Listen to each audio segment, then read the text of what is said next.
Olá, sejam bem-vindos, estudantes do 7º ano do Ensino Fundamental. Eu sou a professora Janaína Jardim de História. Hoje estaremos com o professor Carlos Neri e o tema da nossa aula é As Relações de Poder a partir da conquista europeia. Estamos solicitando que vocês participem bastante no chat. Professores de História, participem conosco. A participação de vocês é muito importante para nós. Vou colocar na tela a habilidade. Habilidade do currículo paulista. Analisar os diferentes impactos da conquista europeia da América para as populações ameríndias e identificar as principais formas de resistência. Ok, muito bom dia, estudantes, professores, muito bom dia, professora Janaína. Nós vamos iniciar essa aula de História do 7º ano. E para nós iniciarmos a aula, nós vamos observar quais são as habilidades que estaremos trabalhando juntamente com a habilidade central do currículo. E essas habilidades elas estão inseridas dentro da atitude historiadora que vocês estão exercendo e irão exercer durante a aula. Nós trabalharemos a identificação, a comparação, a contextualização, a interpretação e a análise. Mas, antes de nós iniciarmos o nosso conteúdo, nós iremos fazer uma errata na tela. Na aula passada, nós trabalhamos a habilidade de número 13. E essa habilidade de número 13, ela é uma habilidade do 3º bimestre, embora ela seja correlata com a habilidade que nós trabalharemos hoje. A habilidade que deveria ser trabalhada lá na aula passada, toda a aula ela está de acordo com essa habilidade. A 2, identificar conexões, interações e consequências do contato entre as sociedades do chamado Novo Mundo, da Europa, da África e da Ásia, no contexto das navegações nos oceanos Atlântico, Índico e Pacífico. Realizando aí a nossa errata, nós vamos para os objetivos da aula de hoje. Os objetivos são compreender o que são as relações de poder a partir da conquista europeia do continente americano, identificar os mecanismos de alianças, trocas comerciais, confrontos e resistências, identificar os processos de organização do poder europeu no mundo americano colonizado. Então, nós vamos estar trabalhando nessa aula a colonização da América e as formas de resistência que os nativos empreenderam contra a dominação. Mas, para iniciarmos a nossa aula, nós temos uma questão disparadora. Essa questão disparadora, que está na tela para todos vocês, ela é uma pergunta. O que são relações de poder? 1 minuto, compartilhe no chat conosco. Voltamos, agradecemos os alunos que participaram aí com a sua atitude historiadora respondendo no chat. Então vamos lá, professor Carlos. Muitos estão mencionando que não sabem o significado. Outros apontam relações de grandeza quando alguém manda. Correto, exatamente. O nosso objetivo é explicar nessa aula o que são relações de poder e como que elas aconteceram, como elas se deram no contexto da conquista da América. Nós fazemos essa questão disparadora justamente para nós avaliarmos, identificarmos os conhecimentos prévios que os estudantes possuem sobre o tema. Vamos lá, relações de poder é quando se exerce, como alguns colocaram aqui, como uma questão de grandeza, mas as relações de poder é quando se exerce uma autoridade sobre pessoas, sobre grupos, sobre cidades, sobre grupos de pessoas. Isso são relações de poder.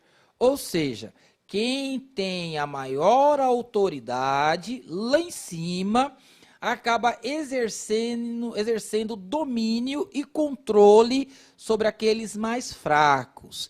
Então, dentro desse contexto que nós estamos estudando, as relações de poder é o exercício da autoridade de grupos de pessoas que possuem maior força sobre aqueles que possuem menor força, ok? Isso é relações de poder. Na atividade número 1, que é uma reflexão que está na tela, nós vamos fazer uma reflexão. Você já pensou que quando contamos uma história de um acontecimento, podem existir duas versões do ocorrido? Na verdade, pode existir até várias versões daquilo que ocorreu.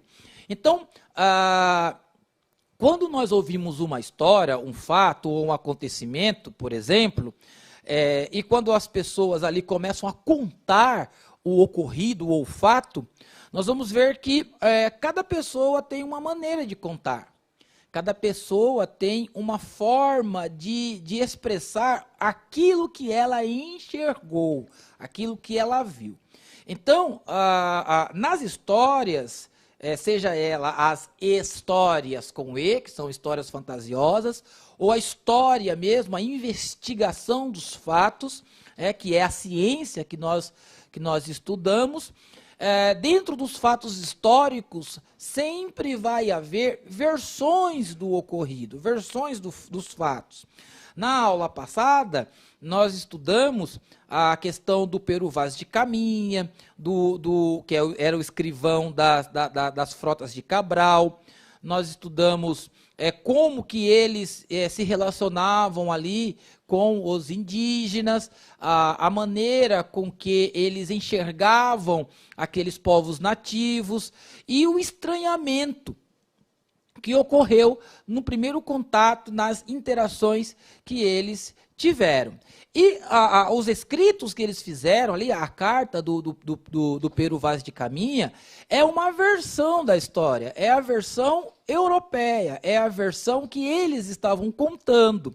Mas nós também podemos enxergar esse fato histórico a partir da versão dos povos conquistados. Então, haverá a narrativa dos conquistadores e haverá a narrativa dos conquistados, ok? Dentro dessa relação de poder aí entre os conquistadores e os povos colonizados da América. Portanto, nós já conhecemos a versão dos fatos, né, contado pelos europeus, essa visão mais voltada pela Europa, e nós enfatizaremos a versão dos conquistados, dos povos que foram conquistados por esses colonizadores europeus. Nós temos algumas imagens que nós vamos colocar para a nossa apreciação. Do lado esquerdo, nós temos o Hernán Cortés, que foi o conquistador espanhol, responsável por colonizar o México e eliminar a civilização ali azteca. E nós temos o Francisco Pizarro, que foi o conquistador espanhol que conquistou o Peru e submeteu os incas. Portanto, esses são os conquistadores que estiveram aí na América Central e do Sul e que conquistaram, dominaram, estabeleceram relações de poder ali com aqueles povos nativos que já viviam, cultivavam e conheciam a terra. Okay, inclusive, professor Carlos, a respeito de Hernán Cortés, um fato curioso é que quando ele chega no Império Azteca, ele é recebido como um deus, porque naquele momento, segundo as lendas, chegaria um deus pelos mares, então os aztecas receberam Hernán Cortés como um verdadeiro deus. O Montezuma, que era o imperador naquele momento, ele traz Hernán Cortés para dentro lá do seu império e oferece a ele 20 mulheres, muito ouro. Inclusive, uma dessas mulheres era uma índia chamada Malinka, e essa índia, ela era poliglota, o que facilitou muito a conquista de Hernán Cortés, porque ele começou a se juntar com outros povos que eram inimigos dos astecas, porque Malinka sabia falar todas as línguas. Então, esse presente que o Montezuma deu aí ao Hernán Cortés facilitou muito essa conquista. Exatamente, a visão dos povos, muito obrigado, professora, a visão dos povos conquistados era exatamente essa, né? Que os europeus que estavam chegando com suas caravelas, com seus navios, eram enviados dos deuses, no caso ali dos astecas, do deus Quetzalcoatl, que Montezuma acreditava que eles eram enviados por essa divindade, ok? Na atividade que nós vamos trabalhar agora, na observação dessa fonte que nós iremos fazer a análise, observe bem a imagem, né? É a chegada de Hernán Cortés em Vera Cruz, detalhe do mural, né, da epopeia do povo mexicano, de Diego Rivera, pintado na escadaria principal do Palácio Nacional entre 1929 e 1935. Observe bem a imagem, os detalhes da imagem, a parte frontal, da frente da imagem, os personagens que estão ali na frente, os personagens que estão do lado direito, do lado esquerdo e do fundo da imagem. Nós iremos fazer uma atividade relacionada a essa imagem, então vocês precisam estar atentos na observação, ok? Observaram? Vamos para a atividade. Essa imagem ela foi recortada em 4 cenários, e aí vocês vão fazer essa seguinte atividade.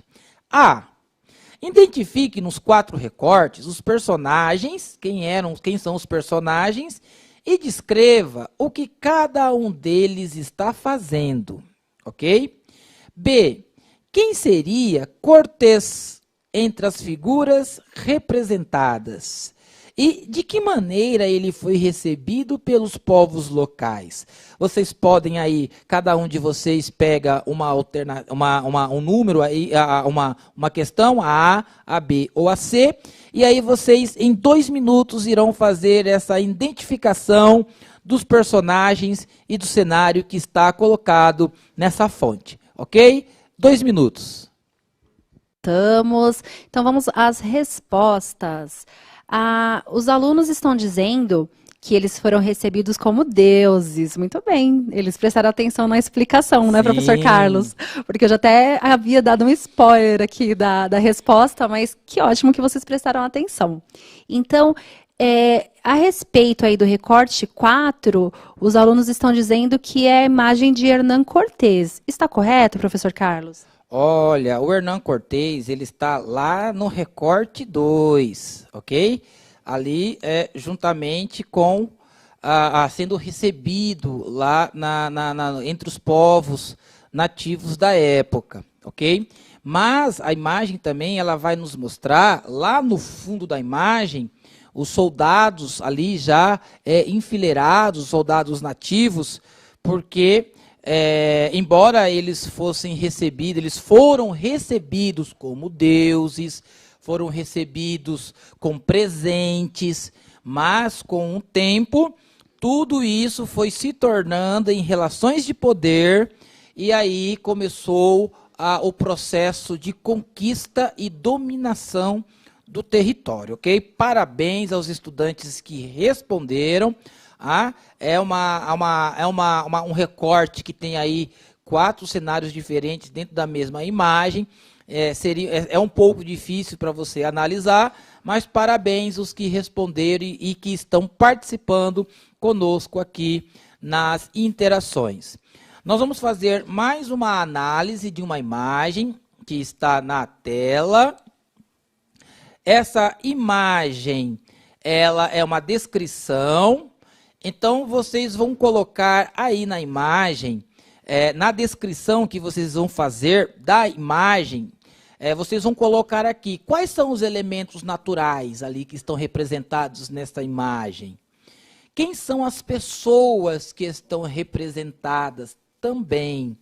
E qual é a atividade realizada por eles, ok? 1 minuto é muito pouco para vocês responderem, então 2 minutos aí para vocês analisarem a imagem. Os elementos naturais que estão na imagem, as pessoas representadas e a atividade realizada na imagem, ok? 2 minutos. Voltamos com as respostas da interação. Então, assim, ó, alguns alunos estão respondendo que os elementos naturais são o solo, as árvores, a vegetação, a mata e o lago.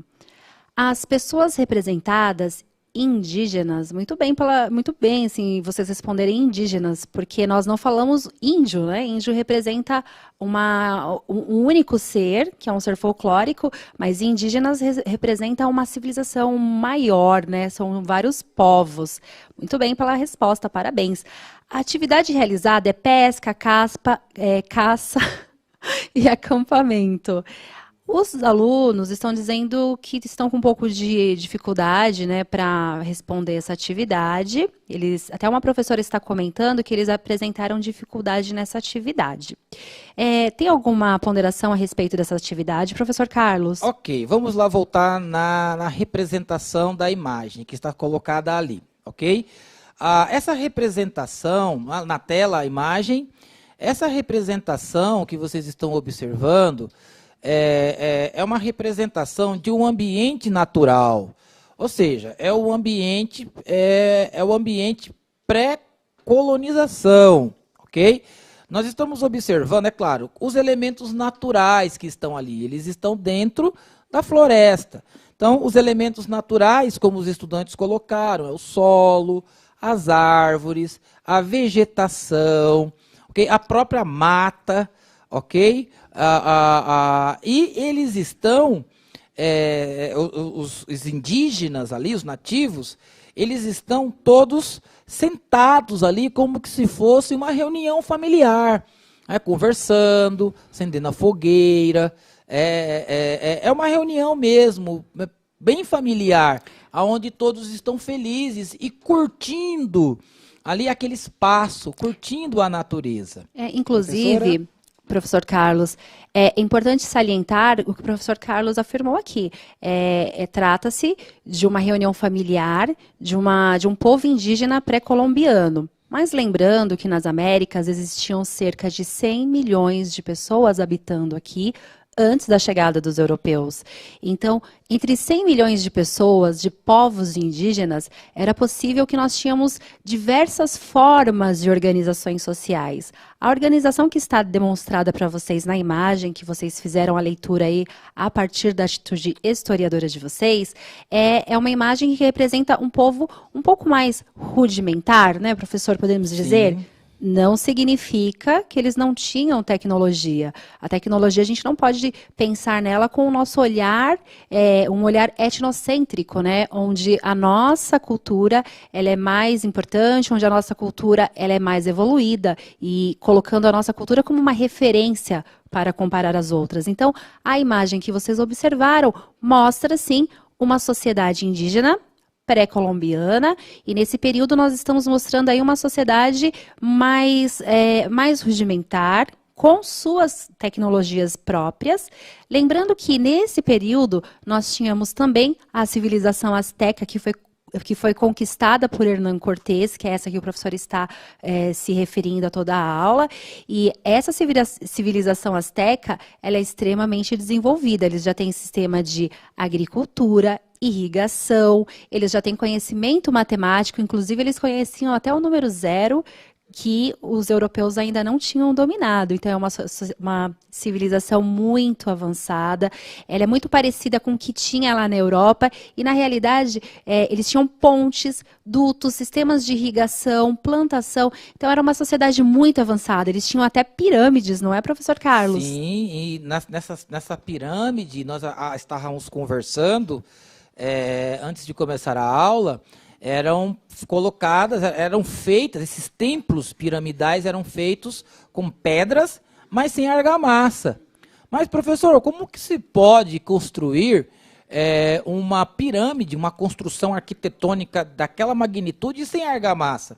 Porque eles encaixavam as pedras e, claro, no final da construção sempre havia uma pedra angular, uma pedra com um formato diferente que se encaixava na estrutura e que dava ali a sustentação de toda a estrutura.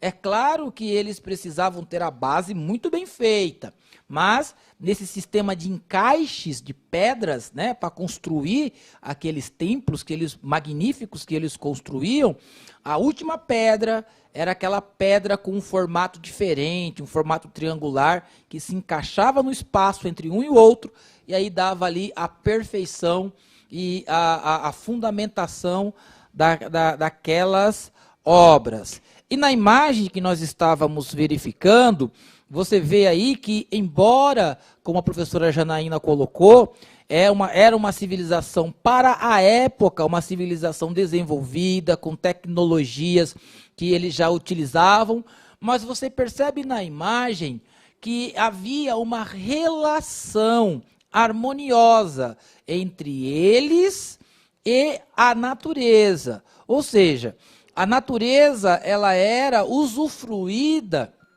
com qualidade. A pesca, a caça, o próprio ambiente onde eles se reuniam ali para poder dialogar, conversar.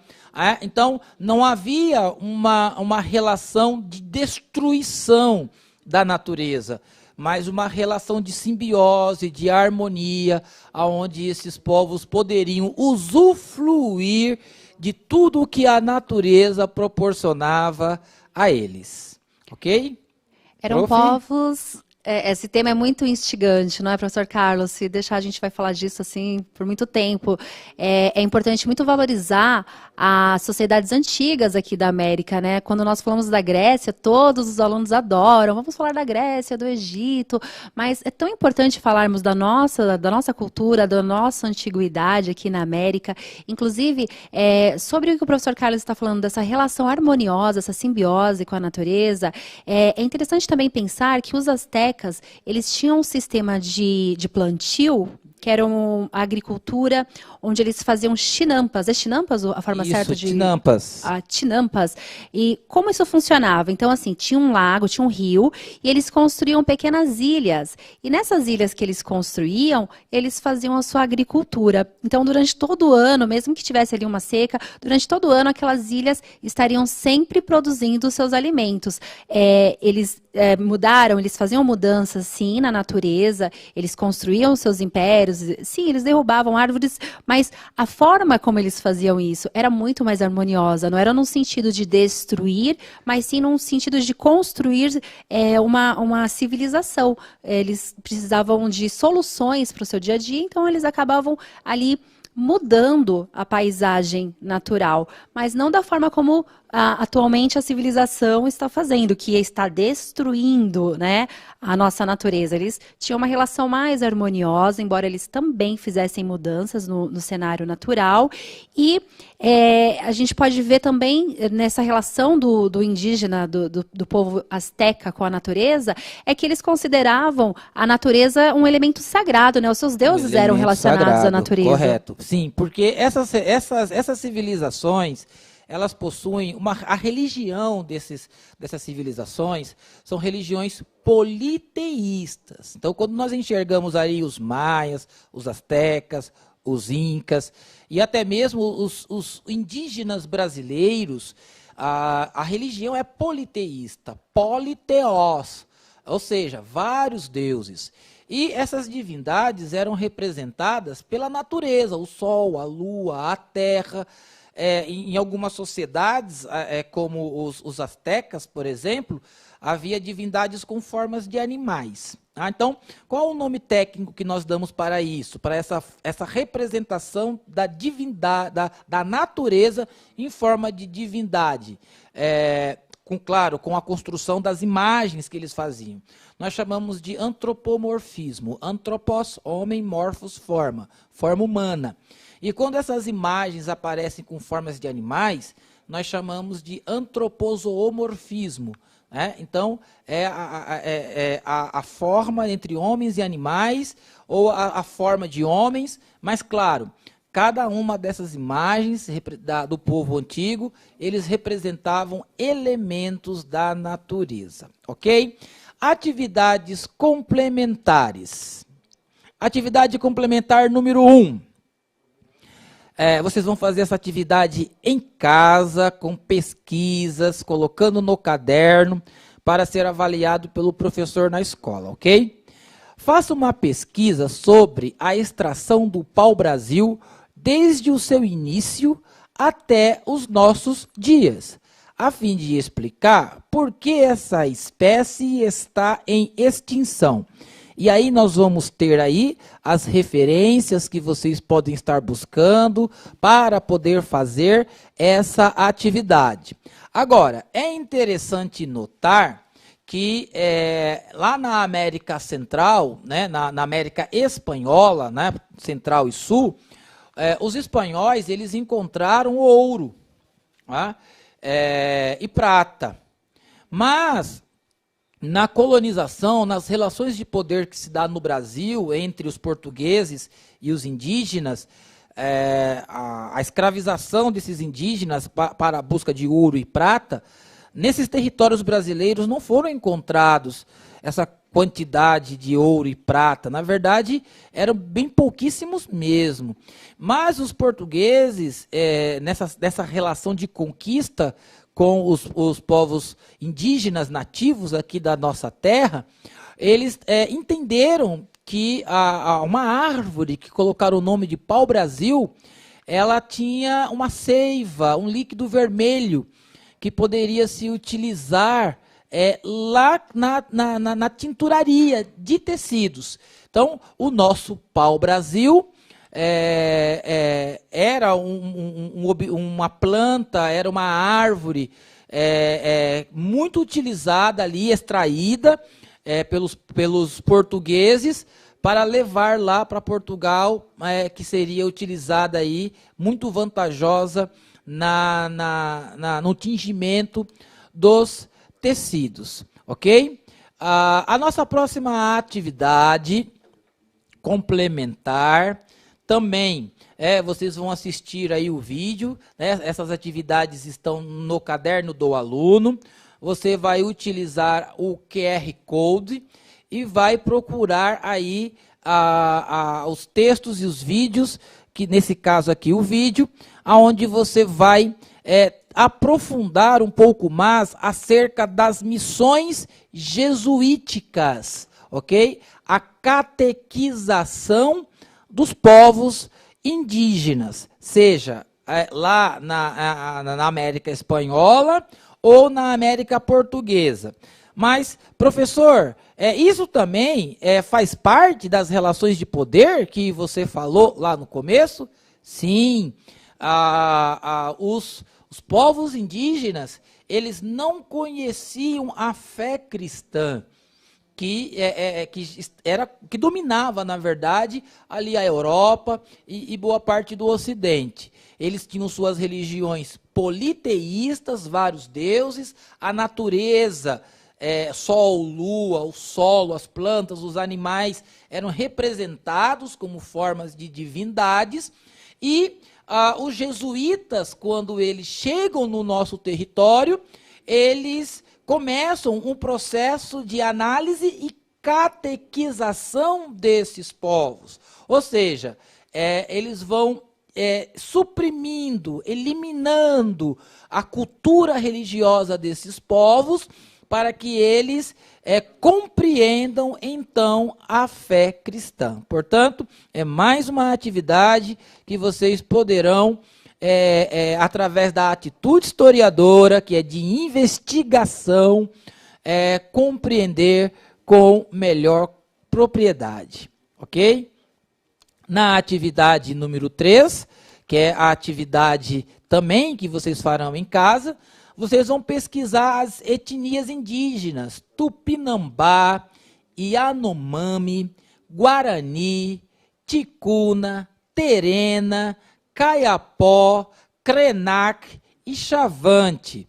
Vocês vão registrar no caderno de vocês os dados coletados e aí está o QR Code e os links que vocês podem acessar para executar as habilidades necessárias para o desenvolvimento cognitivo de vocês.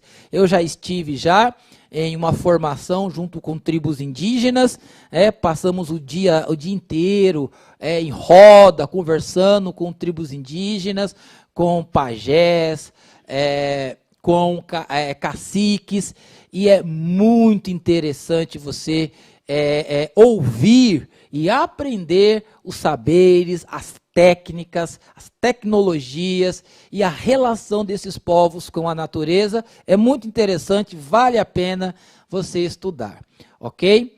Retomada dos pontos principais. Observe as imagens que nós estamos colocando aqui. Na esquerda, o Hernán Cortés, e na direita, a imagem que nós estudamos. Nós conseguimos observar aí que eles foram recebidos como deuses, como seres divinos. A princípio, trocaram presentes, aqui a imagem ela demonstra, mas aos poucos isso foi se tornando em um projeto de dominação e conquista do território, inclusive com guerras. Nós devemos lembrar que esses povos que existiam na América Central e América do Sul, nem sempre havia uma relação harmoniosa entre eles. Então, o Hernán Cortés, ele entendeu que havia rivalidades entre esses povos, e aí ele começou a se unir com povos inimigos, principalmente ali dos astecas, e eles conseguiram conquistar as terras de Montezuma, unindo-se aos inimigos do imperador Montezuma. Isso foi uma estratégia utilizada por Cortés e que acabou aí dando certo, e houve toda a transformação daqueles territórios, e que ainda hoje as fontes materiais, as fontes históricas, as ruínas de muitas cidades, como Machu Picchu, está lá para quando terminar toda essa pandemia, nós podemos fazer aí nossas economias e viajar para esses lugares para conhecer esses sítios arqueológicos importantes para o nosso conhecimento histórico, ok? Aqui, para nós encerrarmos a nossa aula, nós temos um texto curto para nós lermos. Vamos ler? Os nativos receberam os espanhóis com presentes, nós já vimos isso, pois eles acreditavam que aqueles homens eram enviados por seus deuses. Mas pouco a pouco, aquela hospitalidade inicial se transformou em guerra, pois a intenção dos europeus era controlar o território e submeter os nativos a trabalhos forçados. E a última atividade é aí um infográfico que vocês vão criar, o mapa mental, exercendo a criatividade, o uso das tecnologias digitais para organizar o conhecimento e as pesquisas que vocês vão realizar. Vocês podem organizar essas pesquisas, todas elas no mapa mental, no infográfico, para facilitar o conhecimento de vocês. Ok? Considerações finais, professora Janaína? Obrigada, professor Carlos, pela excelente aula. Agradecemos também a participação de todos os alunos e nos encontramos na próxima aula. Até lá. Até a próxima aula e estudem.